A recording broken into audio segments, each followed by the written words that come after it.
Though reconciliation was one of Ortega's key electoral themes in 2006, for most Nicaraguans, the reconciliation process had taken years, as people have tried to pick up the pieces of their shattered lives. These mountains were the front line of the war, the northern front, where most of the fiercest fighting took place. The Contras used to come here from over those hills, just across the border with Honduras, where they had their base camps. And when we would go into the villages around here, we would usually find people mourning their dead. Today, the same people who were fighting each other have learned to live together. People like Santos Cosme Martinez. He was wounded by shrapnel while fighting the Contras. They were very cruel. If they found you, they would spear you with their bayonets. They'd cut your throat. They did what they wanted with the women. But you know, both sides sought revenge. Whatever you do, I'll do better. It was war. But the 20 years that have passed have healed more than just his wounds. Now he laughs and talks about baseball with his neighbor, Victor Romero, a former Contra. No, to kill one another isn't worth it. To run around killing each other is shameful. We're all humans after all.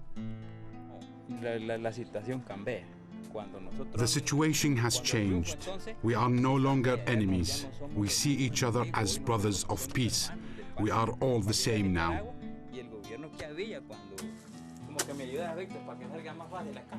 The former fighters are united, not only in peace, but by poverty. Like the majority of Nicaraguans, they continue to suffer the hardship that many had dreamed of eradicating with the revolution. But it's a very different story for some of the revolution's architects. Today, Daniel Ortega's brother, Humberto, the former Sandinista defense minister, is a wealthy businessman. And other ex-Sandinista leaders own large amounts of real estate, financial institutions, and telecommunications companies. It seems revolutionary fervor has been replaced by a war-weary pragmatism. We have a vocation in favor of the poor. We want power to take the poor out of poverty. But the Sandinista party is not the order of Mother Teresa of Calcutta. It never has been. Arce was one of the most left-leaning comandantes of the revolution. But he is now Nicaragua's largest importer of rice, the country's staple food. It's a food upon which Esperanza and her young family depend. We only have rice today. Beans are too expensive now. If I have rice, that's what I give my children. But if not, imagine, sometimes we just sit like this, looking at each other's faces. Esperanza's family lives in the shadow of Managua's main square, where the Sandinistas first celebrated their victory in 1979. It still bears the scars of a 1972 earthquake that destroyed the capital, including its beautiful cathedral.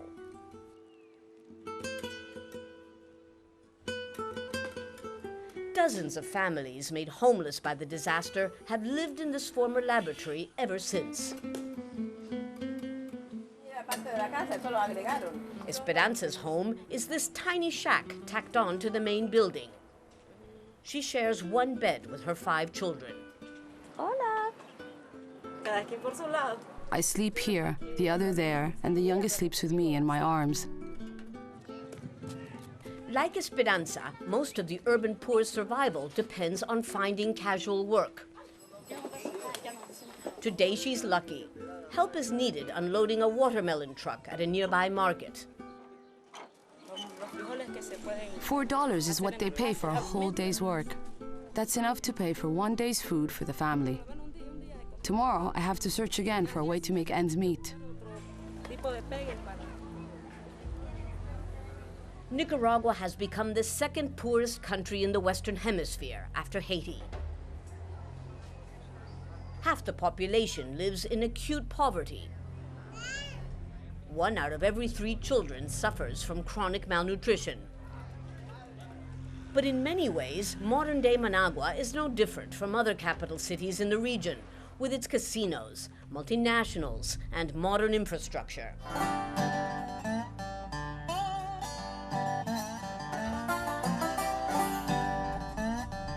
And American influence is once again pervasive in the form of dozens of fast food outlets dotted around the city. The criticism from those of us on the left is that despite Ortega's anti-imperialist and anti-capitalist rhetoric, his administration is absolutely free market, exactly the same as previous conservative governments.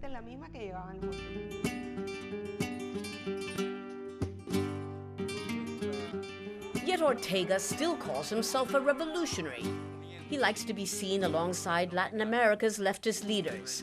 He has renewed relations with Moscow and initiated ties with Iran. But perhaps significantly, pink is now his favorite color, as chosen by his wife Rosario for all official advertisements to show that the Sandinistas are no longer red. And mindful of the power of big business, he has also watered down his principles. For more than 3 months, some 400 sugarcane cutters who worked for Nicaragua's richest family, the owners of Flor de Caña rum, have been camped out along this highway. They claim their health has been damaged by pesticides used in the cane fields, and now they are demanding compensation. We can't afford kidney transplants. Do you know how much that costs? Yesterday, another one of us died. He was here and died of renal failure. The labor law stipulates that workers affected by this disease should be compensated. But the government is not enforcing it, claiming they're caught between a rock and a hard place. Estabilidad macroeconómica, hay que mantenerla. Y la hemos mantenido. We want to maintain macroeconomic stability. We'll sit down with the IMF if there's no choice. If we expropriate the Pella family business, then we're communists. If we try to work with him, then we're bourgeois. Yet despite all the compromises, the billboards over Revolutionary Square boast of 30 years of keeping promises. It's a bold statement, but some would argue that Ortega has continued to deliver on some of these promises, with a little help from his friends. Someone like Chavez comes and helps us because he has oil and a Bolivarian mentality. We have to be grateful to Chavez, and the first one to be grateful has to be Daniel. Venezuelan generosity with oil donations has allowed Ortega to generate enough electricity to eliminate daily blackouts. With aid money from the European Union and the United States, roads are being paved in rural mountain areas. But perhaps the strongest reminder of the old days can be found in these classrooms. In the mountains of Matagalpa in northern Nicaragua, farm workers take evening literacy classes. First the women, then the men, after they've come back from the coffee fields. After the Sandinistas lost power, illiteracy levels soared to more than 35%. Now the government hopes to eliminate it by the end of the year. It's good to learn so that no one can cheat or deceive you. When you work and it's time to get paid, you don't know if they're shortchanging you, because I couldn't count properly. But cheating is precisely what President Daniel Ortega is now being accused of. Following allegations of widespread voter fraud in 2008 municipal elections. What happened is extremely grave because if there was one major contribution of the Sandinista revolution, something the nation inherited in 1990, it was the confidence in the electoral system, and that was destroyed with the fraud that took place last November. Ortega is said to have used his control of the Electoral Council and the judiciary to gain at least 40 municipal districts, prompting the United States and the European Union to suspend more than $100 million worth of desperately needed aid. Even though the elections were late last year, the people here are still demanding a recount. They say this is much more than about the legitimacy of the current government, but rather about defending a democracy that so many people in this country fought and died for when they overthrew the Somoza dictatorship 30 years ago. We the youth, we want our vote back. We won't allow a bunch of thieves to punish us. That's why we're on the street. No to Ortega's dictatorship. But Ortega is ignoring all criticism. Instead, he's made it clear he intends to remain in power even after his term ends in 2012, by once again reforming the Constitution, this time to allow unlimited consecutive terms, another sinister echo of the past.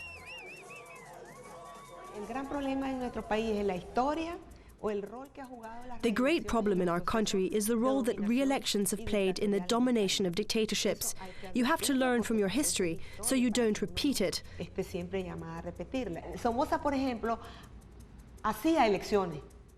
Somoza, for example, held elections, playing at the democratic game, but they were a fraud. In one of the very rare interviews he has given since returning to power, Ortega confirmed his plans to Al Jazeera. And I support completely that position that the people should have the right to elect the candidate of their choice. And these obstacles should not be set up to deny them that right. Now that we're back in government, if conditions permit, yes, I would run again for president. And if those conditions were not present, I would be fine exercising as prime minister and then once again running for president. In order to change the Constitution, Ortega will yet again need the support of the main opposition party in Congress. But their leader insists that this time there will be no deal. Can you assure me here and now that you would not support the re-election of Daniel Ortega? A continuous re-election and a parliamentary system? No. Many don't believe him and say he has said he would oppose Ortega many times before, only to capitulate.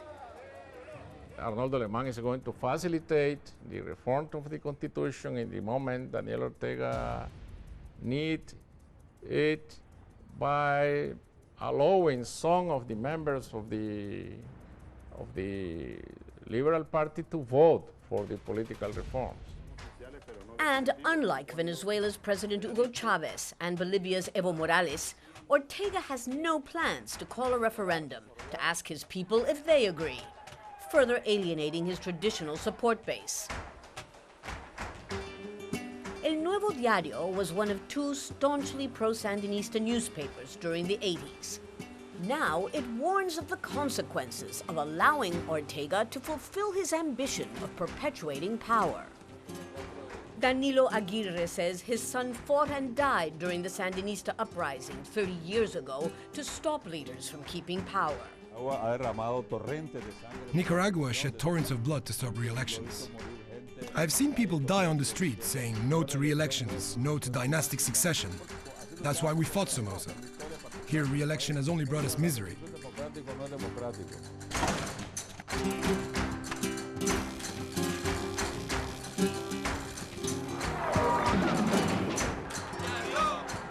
Years ago, when the Sandinistas rid their country of a monstrous dictatorship, the dream of a free, prosperous, and democratic Nicaragua inspired the country and the world. But now the clock seems to be turning back, a sad reminder that the promise of that revolution remains unfulfilled.